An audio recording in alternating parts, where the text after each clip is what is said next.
Exactly right. You know what I mean? Like, that's what it's all about. It's all about what the market is telling you, not some indicators. Like because people no, there's divergence right now and the market keeps going down. Or there's divergence right now and the market keeps going up. It's like, don't be fighting the market. Trust me, guys, for so many years, probably for a good close to 10 years of my trading career, I used to use indicators. I used to use indicators all the time, the stochastics, the MACD, and all this sort of stuff in the markets all the time. I used all these indicators.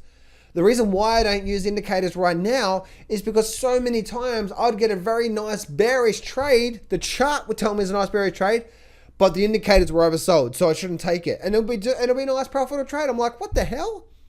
Or I'd look for a nice bullish. I'd have a nice bullish setup on the chart, but then my stochastic was overbought.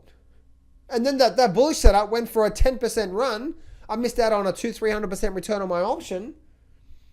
And the stochastic stayed overbought for the whole time.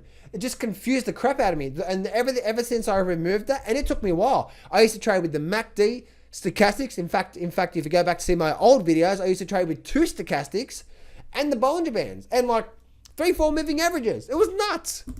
Absolutely nuts. So, and the more that I've removed from the chart, the better my trading has got. So that's the reason why I don't use indicators in the markets.